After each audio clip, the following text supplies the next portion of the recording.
Japan's dream of quick victory in China went for naught. The Chinese could take it and give it.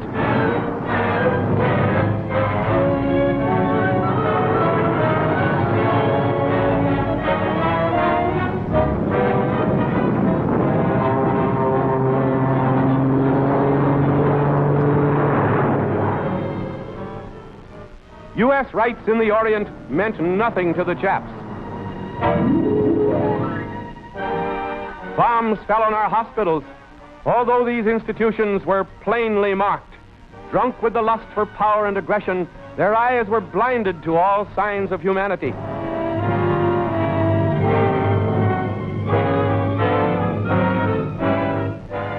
The killers found willing pawns behind whom to cloak their infamous ravaging of China. In Nanking, they set up another puppet government to do their will, headed by a former premier of China, Wang Qingwai.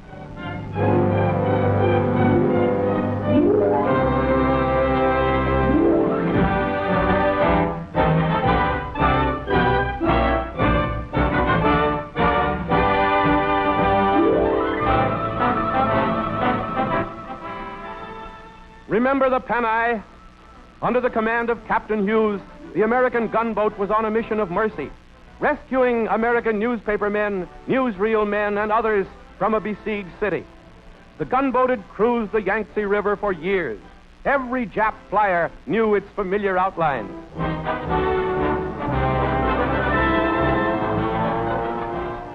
Without warning came the Jap dive bombers.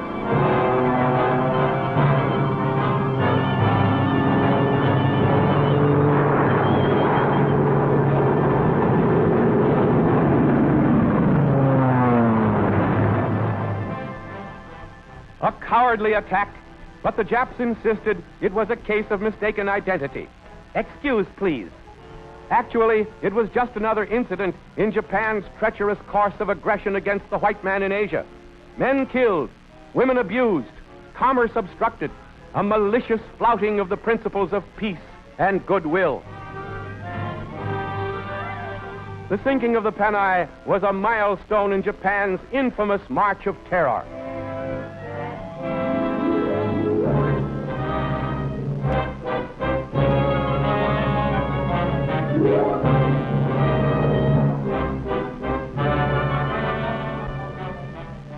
The Burma Road, long the only lifeline of supplies for China's gallant army, has been bombed time and time again by the Japs.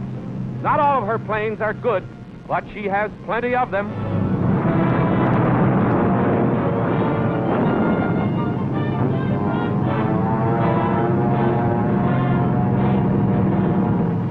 With her great air superiority, Japan literally blasted city after city, especially China's upriver capital, Chongqing. And this is the way the Japanese later bombed their way to victory in Malaya, Singapore, and the Dutch East Indies. Air superiority, the answer to Japan's surprising successes. Only a greater air force can smack her down. Chongqing bombed day after day, more than 100 times in all. And time after time, its brave people flee to the hills, determined to hang on. The fate of city after city in the Orient, and even at the gates of Australia. What next? Seattle, Portland, San Francisco, Los Angeles? Perhaps. So the Japs think, but a great America is now aroused. Under bomb and air blitz, China's Angel of Mercy carries on.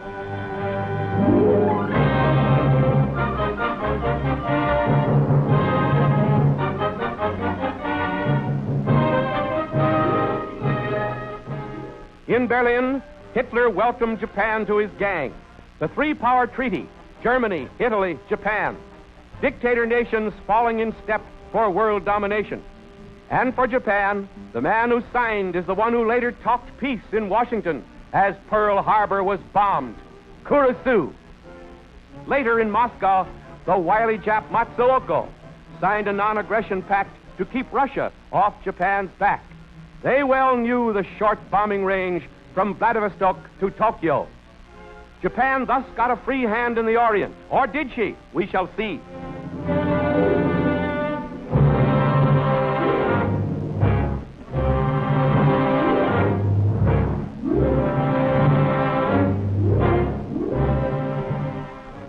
In Tokyo, Japanese naval leaders plotting to spread the bloody rays of the rising sun throughout the Far East and to the Americas. At the very same time that Kurisu and Nomura, unctuous and unscrupulous, talked peace in Washington, stalling for time, Japanese planes were warming up for the most daring, dastardly attack in all history. Unheralded, undeclared, the villainous followers of the barbaric Hideyoshi launched their treacherous and surprising attack on Honolulu and Pearl Harbor.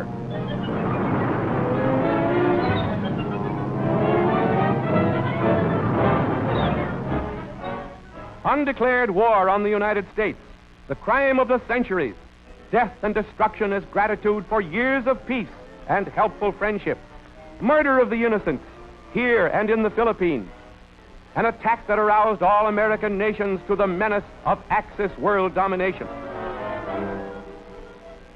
Proof of Japan's years of perfidy, new weapons, two-man submarines, especially built for this sneak attack.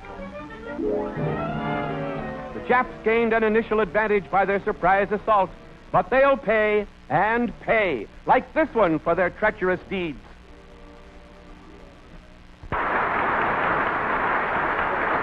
No matter how long it may take us to overcome this premeditated invasion, the American people in their righteous might will win through to absolute victory.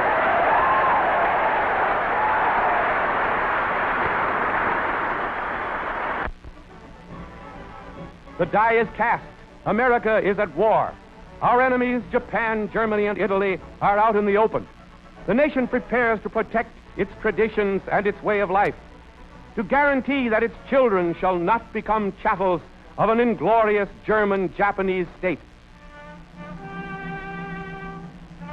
Those who gave their lives that fateful Sunday morning at Pearl Harbor will never be forgotten.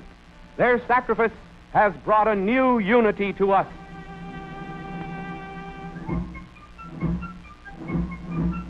The crucible of war has brought new heroes to the fore, young men whose bravery and daring rises above and beyond the line of duty, new names for the nation's Hall of Fame, a growing chronicle of valorous deeds that proves the red blood of courage still runs strong in American youth. With men such as these to fight her battle against despotism, America can't lose.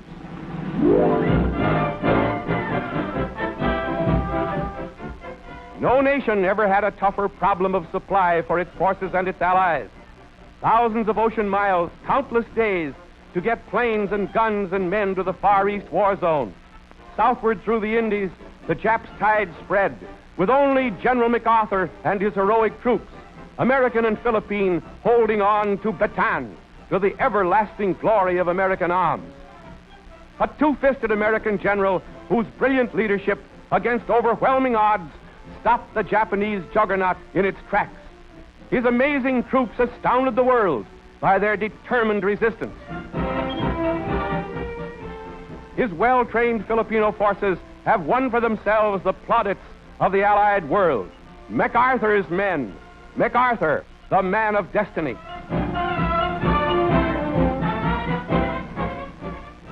The mighty guns of Corregidor speak the only language Nippon's power-seeking fanatics understand.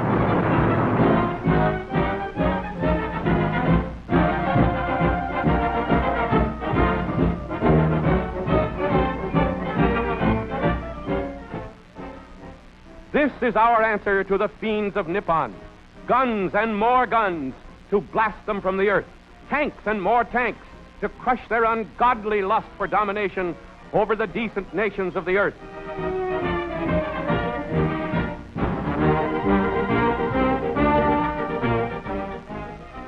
The cost will be high for ships and planes and all that goes to make victory possible.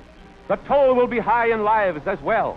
But no matter what the price, no matter what the sacrifice, for every one of us, the menace of the rising sun and of the Nazi monster must be ended for all time. In this critical hour of our nation's destiny, the spirit of Washington bids us pray and work and fight for freedom. With General MacArthur in command, leading the combined forces of freedom, Our victory drive in the South Pacific must not stop until Japan itself is overrun and conquered. The way to victory is plain. So wake up, America. We must win or die.